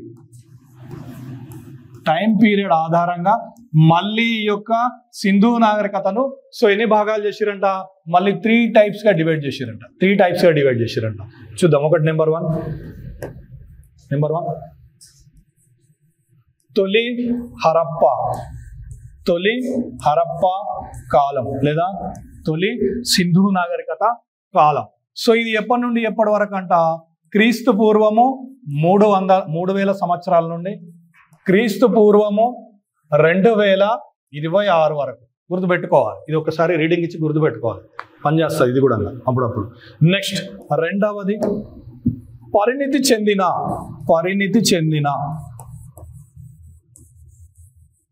అంటే డెవలప్డ్ మెచ్యూరిటీ లెవెల్స్ అంటాం కదా మనం. పరిణితి చెందిన కాలము క్రీస్తు పూర్వము 2600 నుండి క్రీస్తు పూర్వము 1900 వరకు జరిగింది. మొత్తం మెచ్యూరిటీ లెవెల్లో ఉన్న హరప్ప. మనం ముఖ్యమైన ప్రదేశాలు కనుక్కుంటాం. లోతాల్, మొహంజదారో, హరప్ప, కాళీబంగన్, హమ్మిరి, బన్వాలి, సుర్కజెండార్, చానుహుదారో ఇవన్నీ ప్రాంతాలు ఉన్నాయి కదా. ఆ ప్రాంతాలన్నీ ఎప్పుడు డెవలప్ అయినాయంట? ఈ కాలంలో డెవలప్ అయినాయంట. అంటే క్రీస్తు పూర్వము 600 నుంచి 1900 కాలంలో డెవలప్ అయిందంట. అందుకే మనం ఇక్కడ పీరియడ్ ఏం రాసినాం? అర్థమైందా? ఇప్పుడు లింక్ దొరికిందా? అంటే మెజారిటీ హిస్టోరియన్స్ ఏం చెప్తా ఉన్నారు అని చెప్పినాం మనము. అంటే పూర్తి స్థాయిలో డెవలప్ అయిన సివిలైజేషన్ మాత్రమే మనకు టైం పీరియడ్ చెప్తారు అన్నట్టు. అందుకోసమే పురావస్తు శాస్త్రవేత్తలు అందరూ కలిసి ఏం చేసారు? సో ఈ విధంగా డెవలప్ అవుతూ వాళ్ళు కాలం ఆధారంగా దాన్ని డివైడ్ చేస్తూ వస్తున్నారు. నెక్స్ట్ మూడవది పతనం చెందిన లేదా మలి హరప్ప కాలం క్రీస్తు పూర్వము 1900 నుండి క్రీస్తు పూర్వము 1700. చూడండి 2600 నుంచి 1700, 2500 నుంచి 1700 కలిసిందా మ్యాచ్ ఇప్పుడు. అంటే ప్రతి దానికి ఒక లింక్ అనేది ఉంటుంది. మనం చూసేటప్పుడు చదివేటప్పుడు కొంచెం బ్రెయిన్ని ఉండాలి, లేదంటే మనం క్లాస్ చెప్పేటప్పుడన్నా జాగ్రత్తగా వినాలి. సో వింటే అప్పుడు మనం ఈజీగా ఆన్సర్ చేయడానికి అవకాశం ఉంటుంది. అంటే టైం కాలం అంటే టైం పీరియడ్ ఆధారంగా డివైడ్ చేసిన విధానాన్ని హిస్టోరియన్స్ చెప్పారు. నెక్స్ట్ అక్కడ జరిగిన డెవలప్మెంట్ ఆధారంగా చెప్పిన డివైడేషన్స్ కూడా మనం చూసినాం. క్వశ్చన్స్ ఎక్కడి నుంచి వచ్చినా ఈజీగా మనం ఆన్సర్ చేయడానికి ఉండాలి. ఓకేనా. అంటే బేసిక్స్లో ఇవన్నీ మనం బాగా నేర్చుకుంటేనే సో క్వశ్చన్ ఆన్సర్స్ అనేది చేయగలుగుతాం ఈ టాపిక్ పైన. అంతే తప్ప మనకు నచ్చింది చదువుకొని పోతే ఆన్సర్ చేయలేము. ఓకేనా. సో ఇది హిస్టోరియన్స్ లేదా శాస్త్రవేత్తలు లేదా పురావస్తు శాస్త్రవేత్తలు లేదా తవ్వకాలు జరిపిన వాళ్ళు చెప్తున్న బేసిక్స్లో మరికొన్ని అంశాలు. ఓకేనా. మ్యాక్సిమం ఉంటుంది, కానీ వాళ్ళు మెన్షన్ చేయలేదు, ఓన్లీ కల్చర్ తీసుకున్నారు. అందుకే ఏం చేశారు వీళ్ళు, ఇది కల్చర్ ఆధారంగా చెప్పారు. జస్ట్ అక్కడ ఉన్న సంస్కృతుల ఆధారంగా డివైడేషన్ చేశారు. ఇక్కడ ఏం చేశారు, కంపల్సరీ టైం పీరియడ్ అంటే కొంతమంది హిస్టోరియన్స్ కావాలని టైం పీరియడ్నే దాని మీద రీసెర్చ్ చేశారు. ఇక్కడ ఏం చేశారు, అక్కడ జరిగిన కల్చర్ అంటే గుడిసెలు ఎప్పుడు ఉన్నాయి, గుడిసెల నుండి హౌసెస్ ఎప్పుడు కట్టుకున్నారు, ఈ హౌసెస్ నుండి చివరికి ఏం జరిగింది అట్లా. ఓకేనా. సో డెవలప్మెంట్ అంటే అదే కదా అభివృద్ధి విధానం అనేది. ఓకేనా. సో ఇక్కడనేమో కల్చర్ ఆధారంగా గుర్తుపెట్టుకోండి, అభివృద్ధి ఆధారంగా లేదంటే ఇక్కడనేమో టైం పీరియడ్ ఆధారం. మ్యాక్సిమం అవే ఉంటుంది, కొంత అటు ఇటు, కానీ వాళ్ళు చెప్పాలి టైం పీరియడ్ని చెప్పాలి. ఓకేనా. ఇది బేసిక్స్లో ఇంకొక వర్షన్ చూసుకుంటున్నప్పుడు. ఓకేనా. సో నెక్స్ట్ మన యొక్క ప్రాథమిక సమాచారాన్ని ఈ విధంగా మనం చూస్తున్నప్పుడు ఓకేనా ఇక్కడ నుండి ఒక క్వశ్చన్ రావడానికి అవకాశం. సో నెక్స్ట్ మన సెకండ్ పాయింట్ వెళ్దాం. ఇక్కడ ఉన్నాయి కదా ఆల్రెడీ. సో నెక్స్ట్ సింధు నాగరికతకు మార్పేర్లు. ఇందాక మనం చెప్పుకున్నాం కదా, ఇదే నాగరికతకు ఉండవలసిన లక్షణాలు మనం ఆల్రెడీ నిన్నటి నుంచి చెప్పుకుంటున్నాం. ఒక సివిలైజేషన్ ఉండాలి అంటే అక్కడ పట్టణీకరణ జరగాలి, నేషనల్ ఇంటర్నేషనల్ ట్రేడింగ్ జరగాలి, వస్తువుల వాడకం పెరగాలి. ఓకేనా. నెక్స్ట్ వాళ్ళకంటూ సొంత లిపి ఉండాలి, వాళ్ళకంటూ సొంత సో అదేంది మన వస్తువులను తయారు చేసుకునే విధానం ఉండాలి, టెక్నాలజీ ఉండాలి, స్థానికంగా ఉన్న రిసోర్స్ పైన పూర్తి స్థాయిలో డెవలప్మెంట్ చేసుకుంటూ ఉండాలి. ఇవన్నీ కూడా నాగరికతకు ఉండాల్సిన లక్షణాలు. నెక్స్ట్ ఈ సింధు నాగరికతకు మార్పేర్లు వెరీ వెరీ ఇంపార్టెంట్. ఓకేనా. అంటే వేరియస్ అంటే ఇంకేమైనా డిఫరెంట్ టైప్ ఆఫ్ నేమ్స్ ఉన్నాయా దీనికి. సో ఉంటే ఆ నేమ్స్ ఏ విధంగా ఉన్నాయి, వాటి పేర్లు ఏంటి. ఓకేనా. చూడండి ఎన్ని నేమ్స్ ఉన్నాయి ఈ సింధు నాగరికతకు. మీకు తెలిసినవి కాకుండా మీకు తెలియని కూడా వస్తే ఇంకా బాగా గుర్తుపెట్టుకోవడానికి ప్రయత్నం చేయండి. సో ఫస్ట్ ఓకేనా. సో ఫస్ట్ దీన్ని మనం ఏం చెప్పుకుంటున్నాం, సింధు నాగరికత. ఓకేనా. సింధు నాగరికత ఇది అందరికి తెలిసింది మాక్సిమం. ఓకేనా. నెక్స్ట్ రెండవది ఓకేనా మొట్టమొదటిసారిగా సో ఎగ్జాబిషన్స్ చేసిన సైట్ ఏంటిదని చెప్పుకున్నాము. సో హరప్పా అనే ప్రాంతం ప్రస్తుతం ఎక్కడ ఉంది, పాకిస్తాన్ లో ఉన్న పంజాబ్ ప్రాంతంలో ఉంది, లార్కానా జిల్లా. ఓకేనా. నెక్స్ట్ మూడవది మొత్తం భారతదేశానికే మొట్టమొదటిసారిగా ఒక నాగరికతను అందించింది కాబట్టి, భారతదేశానికి మూలమైన నాగరికత కాబట్టి దీని ఏమంటున్నాం, మూల భారతీ నాగరికత. భారతదేశానికే మూలంగా ఉన్న మొట్టమొదటి నాగరికత కాబట్టి దీని ఏమంటున్నాం, మూల భారతీ నాగరికత అట్లా కూడా పిలుస్తున్నాం. నెక్స్ట్ ఓకేనా. సో భారతదేశానికి మరియు ప్రపంచానికి మొట్టమొదటిసారిగా పట్టణాలతో వెలిసిన నాగరికత కాబట్టి దీని ఏమంటున్నాం, పట్టణ నాగరికత అనొచ్చా అనరాదా. నెక్స్ట్ భారతదేశానికి లేదా ప్రపంచానికి మొట్టమొదటిసారిగా ముద్రికల రూపంలో లిపిని అందించిన నాగరికత. మొట్టమొదటిసారిగా ముద్రికల రూపంలో లిపిని అందించిన నాగరికత. అందుకే దీని ఏమంటున్నాం, అక్షరాస్యత నాగరికత. చూసిరా దీనికి ఎన్ని పేర్లు ఉన్నాయో. నెక్స్ట్ సో ఇంకా ఈ యొక్క నాగరికత నిన్న మనం చెప్పుకున్నాం, తామ్ర యుగం లేదా కంచు యుగం లేదా కాంస యుగం అని చెప్పుకున్నాం కదా. ఓకేనా. దాని టైం పీరియడ్ ఎక్కడి నుంచి అని చెప్పుకున్నాం, సుమారుగా 3000 సంవత్సరాల నుంచి 2000 సంవత్సరాల వరకు లేదా ఆ కాలంలో అని చెప్పుకున్నాం కదా. మరి సింధు నాగరికత ఏ కాలానికి చెందింది, అదే టైం పీరియడ్ ఉందా లేదా. ఓకేనా. అంటే మీకు ఆ ఇన్ఫర్మేషన్ కూడా తెలిస్తే ఇంక ఈజీగా గుర్తుంటుంది. అందుకనే సింధు నాగరికతను ఇంకేమంటాం, కాంస్య యుగ నాగరికత. అర్థమైందా? అంటే చూడండి, వాటి పేర్లు చెప్పినా వాటి బ్యాక్గ్రౌండ్ కూడా చెప్పినా, మళ్ళీ మర్చిపోవద్దు. బట్టి పట్టాల్సిన అవసరం లేదు. మంచిగా క్లాస్ వినండి, పీస్ ఆఫ్ మైండ్తో క్లాస్ వినండి. మీకు పదే పదే చెప్తాను, జస్ట్ క్లాస్లో కూర్చొని క్లాస్ వింటున్నాం, కొంచెం నాలోకి మీరు రండి, ఈ క్లాస్లోకి రండి, ఫినిష్. నేనే మిగతా అంత ఇక్కడ మీకు చూపెడతాను. సో ఇంకో ఏ క్వశ్చన్ అడిగినా, ఏ రూపంలో క్వశ్చన్ అడిగినా ఆన్సర్ చేయగలగాలి. వాటికి ఉన్న ఇంపార్టెన్స్ ఏంటి, అసలు ఎందుకు ఆ నాగరికత పిలుస్తారు కూడా, వాటికి ఒక్కొక్క దానికి ఒక్కొక్క డెఫినేషన్ అనేది మీకు చెప్పు. ఇంకా ఇవి సో మారు పేర్లు అంటే డిఫరెంట్ వేరియస్ టైప్స్, ఇది గుర్తుపెట్టుకోవాలి. ఓకేనా? గుర్తుపెట్టు. ఈ హరప్పా నాగరికత అని పేరు పెట్టింది, సో మీకు ఆల్రెడీ ఉంటుంది, సర్ జాన్ మార్షల్ అని గుర్తుపెట్టుకోవాలి. Sir John martial. ఓకే, ఇది ఏంది మన నెక్స్ట్, అంటే మన ఆ బేసిక్స్ లో ఉన్న నెక్స్ట్ ఇంకొక కాంపోనెంట్ లో సింధు నాగరికత యొక్క మార్పులు అని మీకు డిఫరెంట్ టాపిక్ గా తీసుకుందని చెప్తాం. నెక్స్ట్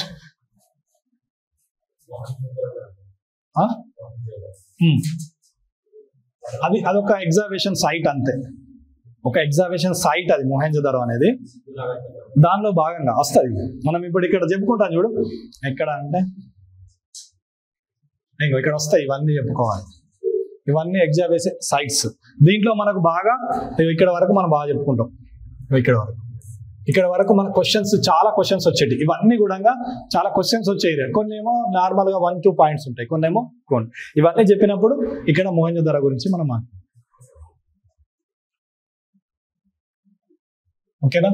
నెక్స్ట్ కాంపోనెంట్ సింధు నాగరికత కాలానికి సమకాలీన నాగరికత, కాంటెంపరీగా లేదా ప్యారలల్ గా ఉన్న సివిలైజేషన్స్ ఏమున్నాయి సింధు నాగరికతకు.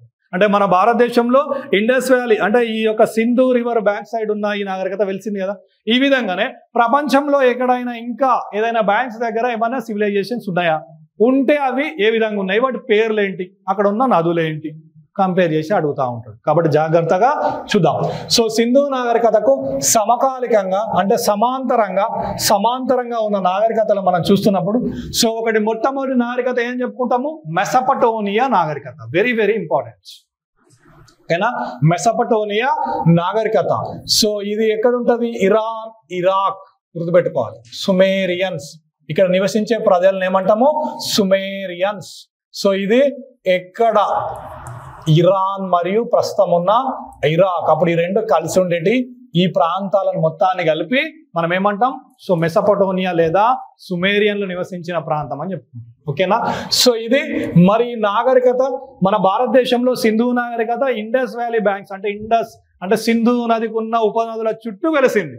ఆ విధంగానే మెసపటోనియా నాగరికత అనేది టైగ్రీస్ మరియు ఇంకోటి ఏంటో నాగది యూఫ్రటీస్, ఈ రెండు నదుల మధ్యలో వెలసిన నాగరికత. దేనికి చెప్పుకుంటున్నాం మనము, మెసపటోనియా. Very very important. అక్కడ నివసిస్తున్న ప్రజలను ఏమంటాము, సుమేరియన్స్. ప్రస్తుతం ఉన్న ఏ దేశాలలో విస్తరించి ఉన్నదంటే ఇరాన్ మరియు ఇరాక్. అక్కడ కూడా ఎగ్జాబిషన్ జరుగుతూనే ఉంటాయి. మనం ఇక్కడ ఎట్లా చేస్తున్నామో ప్రస్తుతం కూడా అక్కడ కూడా జరుగుతూనే ఉంటాయి. వెరీ వెరీ ఇంపార్టెంట్, గుర్తుపెట్టుకోవాలి. నెక్స్ట్ రెండవది, సో చైనా నాగరికత. సో ఈ చైనా నాగరికత ప్రస్తుతం ఉన్న చైనాలో ఉంది. ఓకేనా. సో ఇది ఏ నది ఒడ్డున అంటే హోయాంగ్ హో నది ఒడ్డున వెలసింది. ఓకేనా. దీన్ని మనము ఎల్లో రివర్ మీరు జాగ్రఫీలో చెప్పుకుంటారు. ఎల్లో రివర్ అని కూడా దీన్ని అంటారు. ఇంకా దీన్ని ఏమంటామంటే ఈ నదిని మంచు నది, అంటే ఎప్పుడు కూడా ఎక్కువగా మంచుతోనే కూడుకుంటుంది, మంచు నది. ఓకేనా. అంటే సింధు నాగరికతతో సమాంతరంగా వెలిసిన నాగరికతలో చైనా సివిలైజేషన్ అంటే చైనా నాగరికత కూడా ఉంది. అది ఏ నది ఒడ్డున ఉంది అంటే హోయాంగ్ హో నది. దానికి మరొక పేరు ఎల్లో రివర్, మరొక నేమ్ మంచు నది, ఏదైనా కావచ్చు. నెక్స్ట్ ఈజిప్ట్ అనగానే మనకి ఏ నది గుర్తు వస్తుంది, మనకి ఎప్పుడు Nile river. Very very important. ఓకేనా. అంటే ఈ నైలు నది పరివాహక ప్రాంతంలో సో ఈజిప్ట్ లో వెలిసిన నాగరికతను మనం ఏమంటున్నాం, ఈజిప్ట్ నాగరికత. ఓకేనా. నెక్స్ట్ క్రీట్, ఇది మధ్యధార సముద్రం పరివాహక ప్రాంతంలో, మధ్యధార సముద్రం పరివాహక ప్రాంతం. ఇది కొంతవరకు పట్టణ నాగరికత. దీనికి ఒక స్పెషలైజేషన్ ఉన్నది చూడండి. నేను ఇక్కడ ఎక్కడన్నా పట్టణ నాగరికత అని రాసినా, జస్ట్ నాగరికత అని రాసిన అంటే అక్కడ మిక్స్డ్ ఉంటుంది, విలేజ్ కల్చర్ ఉంటుంది, అర్బనైజేషన్ ఉంటుంది. కానీ సో ఈ క్రీట్ నాగరికత అనేది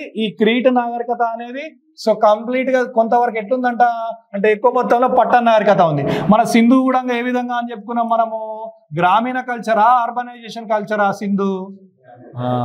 సో కాబట్టి సింధు సివిలైజేషన్ అంటేనే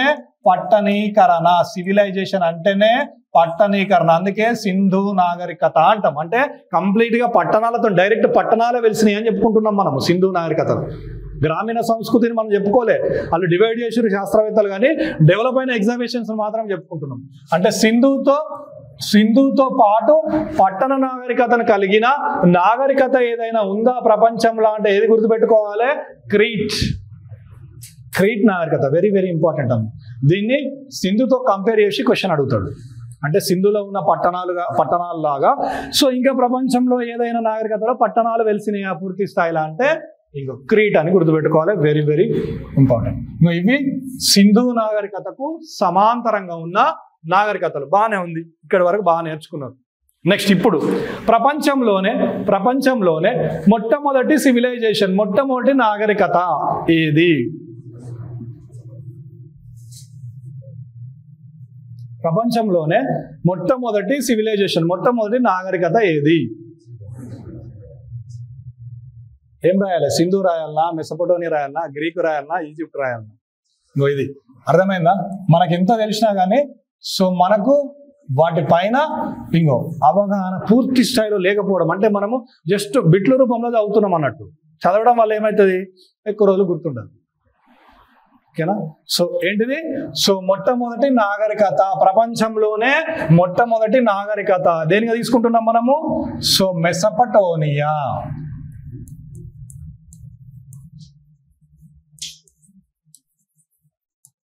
ఓకే, నెక్స్ట్ ప్రపంచంలోనే రెండవ సివిలైజేషన్, రెండవ నాగరికత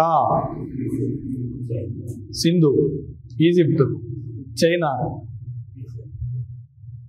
చూసిరా? అంటే ఒక్కొక్కరు ఒక్కొక్క సమాధానం వస్తుంది. ఒక్కటి అందరు చెప్తుర్రా? చెప్తలేరు. ఓకేనా? భారతీయ స్టడీ సర్కిల్ డైరెక్టర్ ఎవరు? అర్థమైందా? ఇప్పుడు చూడండి, అన్ని ఒకే ఆన్సర్ వస్తుంది. ఎందుకు అంటే దానిపైన క్లారిటీ ఉంది కాబట్టి చెప్తా ఉన్నాను. ఓకేనా? అందుకే హిస్టరీలో ఎందుకు మార్క్స్ తక్కువ వస్తాయంటే ఒక టాపిక్ పైన సో బ్యాక్గ్రౌండ్ స్టోరీ లేకపోవడం, మన దగ్గర ఉన్న బుక్స్లో, ఇంకొక బుక్స్లో డిఫరెంట్గా ఉండడం. నెక్స్ట్ సో రెండవది ఈజిప్ట్. ప్రపంచంలోనే వెలసిన రెండవ నాగరికత ఏంటిది? ఈజిప్ట్.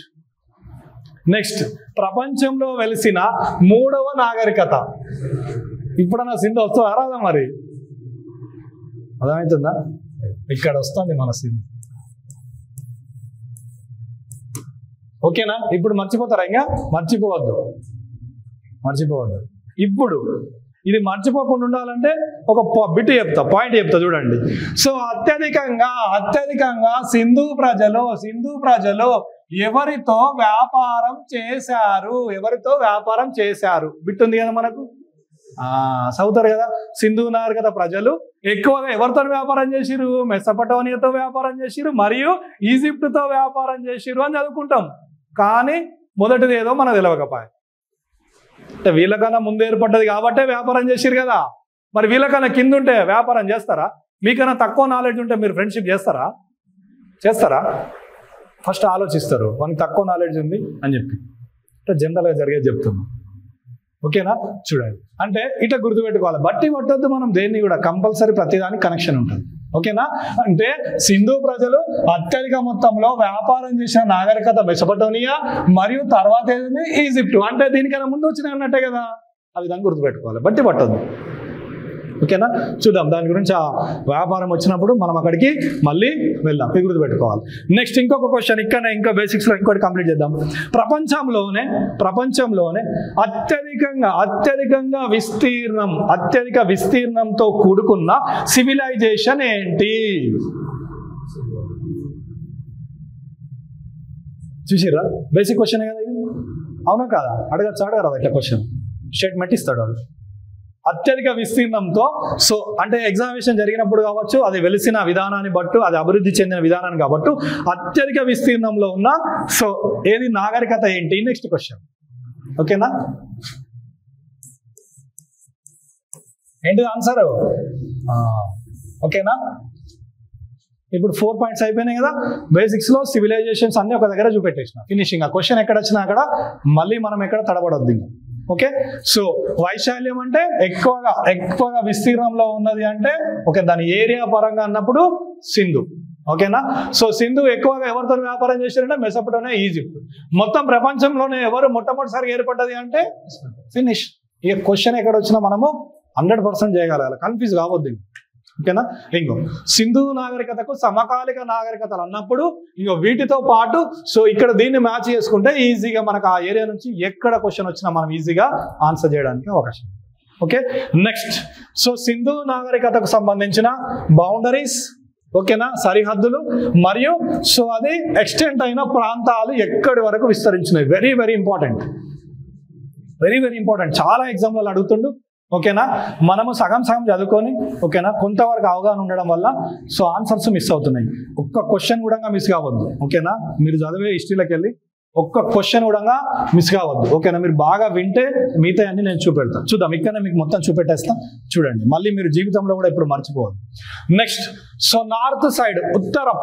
ఓకేనా, సింధు నాగరికత అనేది నార్త్ సైడ్, ఉత్తరం సైడ్ ఎక్కడి వరకు విస్తరించి ఉన్నది అంటే మాండా ప్రాంతం పేరు. ఏం పేరు? మాండా. ఓకేనా, నెక్స్ట్ మరి ప్రజెంట్ ఇది ఎక్కడ, ఏ స్టేట్ లో ఉన్నది అంటే జమ్మూ అండ్ కాశ్మీర్ స్టేట్ లో ఉన్నది. నెక్స్ట్, ఈ జమ్మూ కాశ్మీర్ లో ఇది ఏ నది తీరం వరకు విస్తరించి ఉన్నది? ఏ నది తీరం వరకు ఉన్నది? చినాబ్ నది వరకు విస్తరించి ఉన్నది. ఫినిష్. ఆ క్వశ్చన్ ఎక్కడని అడగాను. నార్త్ సైడ్ సింధు నాగరికత మాండా వరకు మరియు జమ్మూ కాశ్మీర్ రాష్ట్రంలో ఉన్న చీనాబ్ నది వరకు విస్తరించి ఉన్నది, ఎక్స్టెంట్ అయి ఉన్నది. First point. నెక్స్ట్, రెండవది దక్షిణం. Very very important. ఓకేనా, ఏం పేరు? దైమాబాద్. ఇంకా చెప్పాలి. ఇప్పుడు ఈ దైమాబాద్ ఎక్కడుంది? Very good. ఓకేనా, బాగానే ఉంది. నెక్స్ట్, ఈ దైమాబాదు ప్రస్తుతము ఏ జిల్లాలో ఉంది? మహారాష్ట్రలో అహ్మద్ నగర్. చదవాలి, మనకు తెలిసిందే చదువుకొని అక్కడికి ఆగద్దు. అహ్మద్ నగర్ డిస్టిక్. ఓకేనా, మరి మహారాష్ట్రలో ఏ నది వరకు విస్తరించింది? ఏ నది వరకు విస్తరించి? ప్రావారా నది పేరు. ఏం పేరు? ప్రావారా. ఇంకో క్వశ్చన్ మిస్ అవుతుంది అక్కడ. చూడు, ప్రాంతం ఉంది, ఏ రాష్ట్రం ఉంది, ఆ రాష్ట్రంలో ఏ జిల్లాలో ప్రస్తుతం ఉన్నది, తర్వాత ఏ నదీ తీరం వరకు విస్తరించింది. ఫినిష్. నెక్స్ట్, తూర్పు చెప్పాలి. తెలుసు కదా మీకు ఇవి. అలంగీపూర్. ఓకేనా, ఎక్కడుంది అలంగపూర్? ఉత్తరప్రదేశ్. Very good. ఏ జిల్లాలో ఉంది? సూర్ నహార్. ఓకేనా, సూర్ నహార్. కొన్ని బుక్లలో నూర్ నహార్ అని ఉంటుంది. ఓకే, నో ప్రాబ్లం, ఎట్లయినా సూర్ నహార్ డిస్టిక్. ఓకేనా, నెక్స్ట్, ఏ నది వరకు విస్తరించింది? ఇంకా ఇప్పుడున్న ప్రాంతం ఒక గ్రేటెస్ట్ పట్టణం ఉంది అక్కడ. ఏం పట్టణం ఉంది? మీరట్. ఓకేనా, సో ఏ నది వరకు విస్తరించి ఉంది? మీరట్ ఏ నది ఒడ్డున ఉన్నది? అందుకనే దీన్ని రాసిన. మీరట్ గుర్తొస్తానని కనీసం అది గుర్తుంటాయి కదా. యమునా నది తీరం వరకు విస్తరించి ఉంది. చూడండి, అంటే తూర్పు వైపు సో సింధు నాగరికత ఎక్స్టెంట్ ఎక్కడ వరకు ఉంది చూడండి. అలంగీపూర్ అనే ప్రాంతం ఉత్తరప్రదేశ్లో ఉన్నది. నూర్ నహార్ అనే డిస్టిక్ లోని మీరటం అనే ప్రాంతం వరకు యమునా నది తీరం వరకు విస్తరించున్నది. క్వశ్చన్ ఎక్కడన్నారా అని అయిపోవాలి. మట్టి పట్టద్దు, కొంచెం కనెక్షన్స్ ఇచ్చుకుంటా, కొంచెం మైండ్ మ్యాప్ చేసుకుంటా వెళ్ళిపోవాలి. ఈజీగా మనకు ఎక్కువ రోజులు గుర్తుండడానికి అవకాశం ఉంటుంది. నెక్స్ట్ పశ్చిమం చెప్పాలి. సుర్కా జెండార్ ఎక్కడ ఉంటుంది? సుర్కా జెండార్ ప్రస్తుతం ఎక్కడుంది? పాక్. ఓకేనా? పాక్లోని ఏ ప్రాంతం, ఏ జిల్లా అంటే బెలిచిస్తాన్. ఎక్కడ? బెలిచిస్తాన్. ఓకేనా? నెక్స్ట్ తీరం మాక్రాన్ తీరం. మాక్రాన్ తీరం. ఓకేనా? ఏ నది? దస్తక్. నది పేరు ఏం పేరు? దస్తక్. చూడండి, ఇక ఇప్పుడు క్వశ్చన్ మిస్ అవుతుందా? ఓకేనా? కాదు, కాకూడదు. ఓకేనా? కొత్త వచ్చినా నువ్వు చేయగలగాలి ఈ నాలెడ్జ్. అంటే సింధు నాగరికత యొక్క బౌండరీస్ మరియు సింధు నాగరికత విస్తరించిన ప్రాంతము అంటే నీకు క్వశ్చన్ మాక్సిమం ఇంకో ఇక్కడ నుంచే వస్తుంది. ఇక ఇంతకు మించి వాడు వెళ్ళడు. ఒకవేళ వెళ్ళినా కానీ మనము దాన్ని మనకున్న ఈ నాలెడ్జ్ తో మనం ఏం చేయగలగాలి? ఆన్సర్ చేయగలగాలి. ఓకేనా? అంటే చూడండి, సింధు నాగరికత యొక్క బౌండరీస్ కానీ విస్తరించిన ప్రాంతాలు అంటే ఇంకో ఈ విధంగా నీకు నాలెడ్జ్ ఉండాలి. మీ దగ్గర మనం ఏం చదువుకొని పోతున్నాం అంటే మాండా, దైమాబాద్, అలంగీపూర్, సుర్కా జెండార్ ఈ 4 చదువుకొని పోతున్నాం. కొంతమంది ఏం చేస్తా ఉన్నారు? ఆ యొక్క రాష్ట్రాలు చదువుకొని పోతున్నారు. కొంతమంది ఏం చేస్తారు? జస్ట్ అవి ఏ నది తీరంలో ఉన్నాయో ఆ నది తీరం చదువుకొని పోతున్నారు. అట్లా చదువుకొని పోతే మీరు ఫుల్ఫిల్ చేసినట్టు కాదు. కాబట్టి ఇంకో ఈ విధంగా మీరు చదివితే దీనిపైన వచ్చే క్వశ్చన్ ని ఏ విధంగా వచ్చినా మనం అటాక్ చేయడానికి అవకాశం ఉంటుంది. ఓకేనా? సో విస్తరించిన ప్రాంతాలు మరియు బౌండరీస్ అంటే ఇక మనము ఈ విధంగా చదవాలి. ఇప్పుడు దీన్ని డయాగ్రమెటికల్ గా అంటే ఒక మ్యాప్ రూపంలో మనం చూసుకుంటున్నప్పుడు, ఒక మ్యాప్ రూపంలో అంటే ఎక్కువ రోజులు గుర్తుండాలి. ఇప్పుడు మనం ఏంది పాయింట్స్ రూపంలో చూసుకున్నాం కదా, దీన్ని మీకు ఒక మ్యాప్ రూపంలో చూపెడతా చూడండి. సో ఎక్కడి వరకు విస్తరించింది ఇక్కడ అని చెప్పుకున్నాము? మాండా. చూస్తాను రా బోర్డు వైపు అందరూ. నేను బోర్డు వైపు తిరిగినప్పుడు తలకాయ కిందికి పెడుతున్నా. చూడాలి, కంపల్సరీ బోర్డు వైపు చూడాలి. చూస్తేనే మీకు ఎక్కువ రోజులు గుర్తుంటుంది హిస్టరీ, ఈజీగా ఆన్సర్ చేయాలి. నెక్స్ట్ మాండా ఎక్కడ ఉందని చెప్పినాం మనం? ఇది ఏ నది వరకు ఎక్కడ ఉందని చెప్పినాము? ఓకే. నెక్స్ట్ దక్షిణం ఎక్కడ వరకు ఉన్నదని చెప్పుకున్నాము?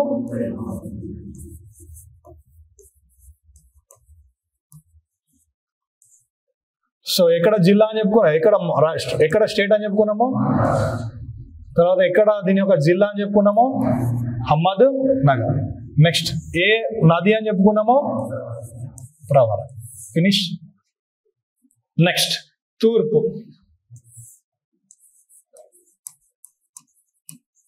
అలంగీపూర్. ఓకే, ఎక్కడ ఉందని చెప్పుకున్నాము? యూపీ. ఓకేనా? నెక్స్ట్ నూర్ నహార్ లేదా సూర్ నహార్. ఇంకా పట్టణం ఏంటి అని చెప్పుకున్నాము? మీరట్. ఏ నది అని చెప్పుకున్నాము? యమున. ఓకే. నెక్స్ట్ పశ్చిమం. ఓకేనా? సో పశ్చిమం ఎక్కడ అని చెప్పుకున్నాము? సుర్కా జెండార్. ఎక్కడ చెప్పుకున్నాం? ప్రజెంట్ పాక్. సో ఏ జిల్లా లేదా ఏ ప్రాంతం అంటే బెలూచిస్తాన్. ఏ తీరము అంటే మక్రాన్. ఏ నది అంటే దస్తుక్. ఇట్లా చదువుకుంటే ఇంకా ఎక్కువ రోజులు గుర్తుంటాయి. అదేమో నోట్స్ ప్రకారం. ఇప్పుడు బాగుంది అంటే సింధు నాగరికత యొక్క విస్తీర్ణము, దాని బౌండరీస్ అన్ని చూపెట్టుకున్నాం. మరి ఈ సింధు నాగరికత యొక్క బౌండరీస్, ఓకేనా, ఈ బౌండరీస్ మనం